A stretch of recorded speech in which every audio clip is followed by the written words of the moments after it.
మీ ఎలాంటి వ్యాపార ప్రకటనలకైనా వెంటనే మా ఛానల్ సంప్రదించండి. అందరికీ నమస్కారం. నేను శిరీష. ప్రస్తుతం మనతో పాటు ఉన్నారు ప్రముఖ ఆధ్యాత్మికవేత్త శ్రీ విద్యా ఉపాసకులు శ్రీమతి గీతా కుమార్ గారు. అమ్మతో మాట్లాడదాం.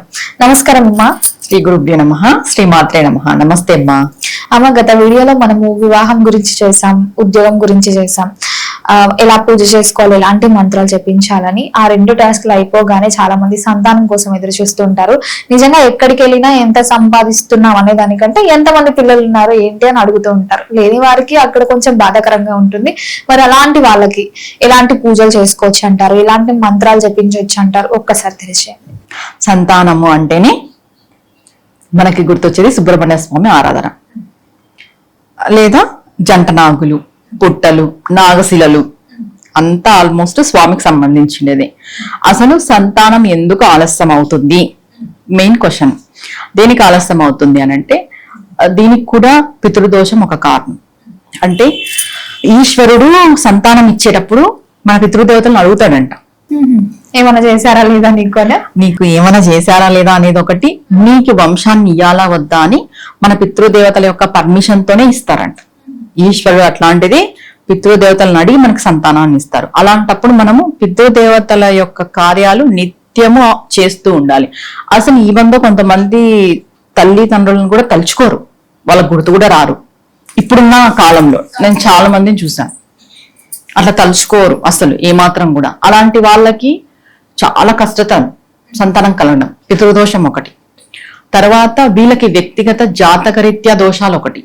ఇప్పుడు ఆ అమ్మాయికి సంతాన యోగం ఉండి అబ్బాయికి సంతాన యోగం లేకపోయినా పిల్లలు కలగడం కష్టమవుతుంది. ఆ అబ్బాయికి సంతాన యోగం ఉండి ఆ అమ్మాయికి సంతాన యోగం లేకపోయినా పిల్లలు కలగడం కష్టమవుతుంది. ఇది జాతకరీత్యా చూసుకోవాలి. ఇవన్నీ కూడా మనకి బాగున్నాయి, మాకు జాతకంలో కూడా సంతానం ఉంది, మాకు పితృదోషం లేదు, అయినా సంతానం కలగట్లేదు అంటే పూర్వజన్మ పుణ్యఫలం అనేది ఒకటి ఉంటుంది. మనం ఎవరికైనా రుణానుబంధం ఉంటేనే పెళ్లి, పిల్లలు, బంధువులు అని చెప్తారు. అంటే పశువు, పక్షాదులు కూడా రుణానుబంధమే, పిల్లలుగా పుట్టాలన్నా కూడా రుణానుబంధమే. ఆ రుణానుబంధం అనేది పూర్వజన్మ సుకృతంలో త్వరగా రావాలి. ఏదైనా కూడా పూర్వజన్మ సుకృతంలో కర్మఫలం అనేది త్వరగా వచ్చినప్పుడే ఆ పని ఇక్కడ నెరవేరుతుంది త్వరగా.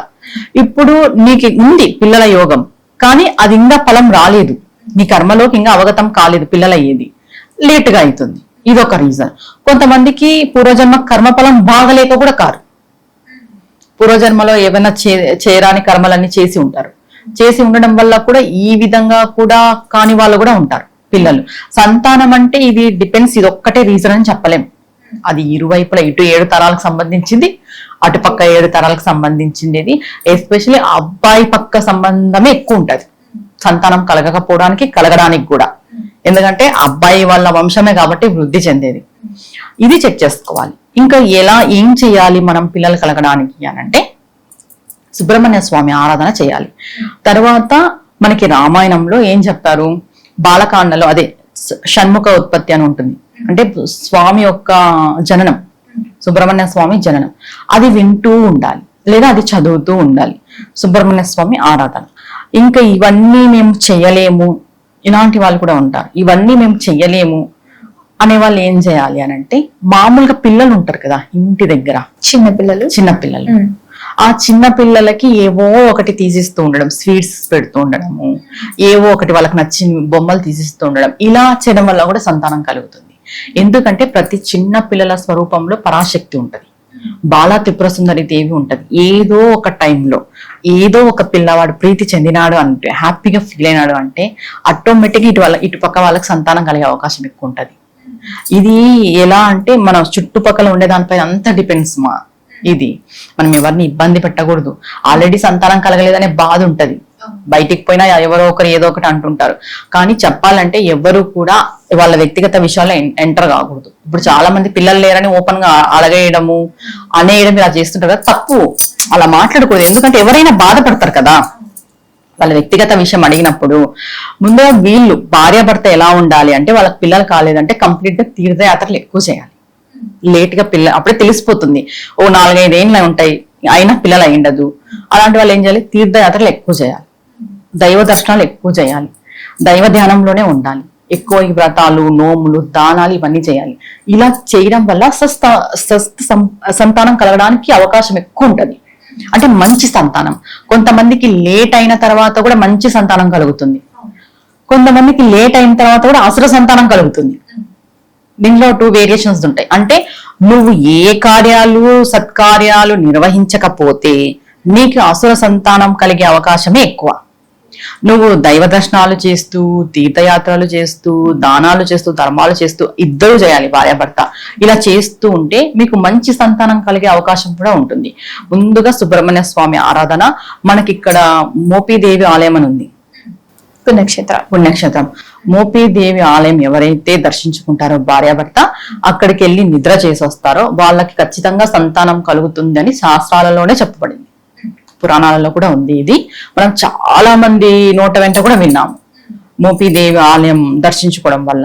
ఇంకా లేదు మేము అది కూడా చేయలేము, వెళ్ళలేము అని అంటే స్వామి వారి యొక్క ఆరాధన, కృష్ణుడిది హరే కృష్ణ మంత్రం ఉంటుంది కదా, హరే కృష్ణ అనే మంత్రం. ఆ మంత్రం అనుకున్నా కూడా సంకల్పం చేసుకోవాలి. డైలీ 108 రోజులు 40 రోజులు చేసుకోవాలి భార్యాభర్త ఇద్దరు. హరే కృష్ణ కృష్ణ కృష్ణ హరే హరే, హరే రామ రామ రామ హరే హరే. సర్వమంత్రం ఇది ఎవరైనా చేసుకోవచ్చు, ఎల్లకాలము చేసుకోవచ్చు, ఎప్పుడైనా చేసుకోవచ్చు. ఈ మంత్రాన్ని 40 రోజులు సంకల్పం చేసుకొని డైలీ 108 సార్లు, వీలుంటే 1008 సార్లు అలా టైం బట్టి చేసుకున్నారు అంటే సంతానం కలగడానికి చాలా అవకాశాలు ఉన్నాయి. ఇవన్నీ కాదు అంటే ఖచ్చితంగా మనం జాతకం పరిశీలించుకోవాల్సిందే. వ్యక్తిగత జాతకం చూస్తేనే తెలుస్తుంది ఎందుకు లేట్ అవుతుంది, అసలు అవుతుందా కాదా, వీళ్ళకు యోగం ఉందా లేదా, ఉంటే పుత్ర సంతాన యోగం ఉందా లేకపోతే అమ్మాయి ఉందా, ఇలాంటివి కూడా తెలుస్తాయి జాతకంలో. ఫస్ట్ ఎవరున్నారు ఇవన్నీ తెలుసుకోవాలి. మెయిన్ ఉందా లేదా అని అయితే పరిశీలన చేసుకోవాలి, చెక్ చేసుకోవాల్సిందే. వాళ్ళు ఎప్పుడైతే పరిశీలన చేసుకుంటారో దాని తగ్గట్టు రెమెడీస్ కూడా ఇవ్వడం జరుగుతుంది. ఎవరైనా మీకు తెలిసిన వాళ్ళ దగ్గర కూడా పోయి చూపించుకున్నా వాళ్ళు చెప్తారు, నీ జాతకంలో ఇది ఇబ్బంది ఉంది, నువ్వు దీనికి రెమెడీ చేసుకో అని చెప్తారు. ఆ రెమెడీ చేసుకున్న తర్వాత శీఘ్రంగా అయ్యే ఫలితం ఎక్కువ ఉంటది, త్వరగా అవుతారు. జాతకరీత్యా మనం రెమెడీస్ చేసుకున్నాము అంటే, ఇప్పుడు మనం చెప్పేది సర్వం అందరూ చేసుకునే రెమెడీస్. ఇవి చేసుకున్నంత మాత్రాన 100% అవుతుందనేం కాదు. అదే వాళ్ళు జాతకరీత్యా చెక్ చేసుకొని చేసుకుంటారు చూడు, అప్పుడు ఖచ్చితంగా అవుతుంది. పరిహారాలు తెలియజేస్తారు కాబట్టి, అంటే వాళ్ళ జాతకానికి సంబంధించిందే తెలియజేస్తాం కదా పర్సనల్ గా, అందుకు ఖచ్చితంగా అవుతారు. ఇవి అందరూ చేసుకోవచ్చు. దీంట్లో అయ్యే అవకాశము ఉంటుంది, కాని అవకాశం కూడా ఉంటుంది. ఖచ్చితంగా అవుతుందనేది ఏం లేదు.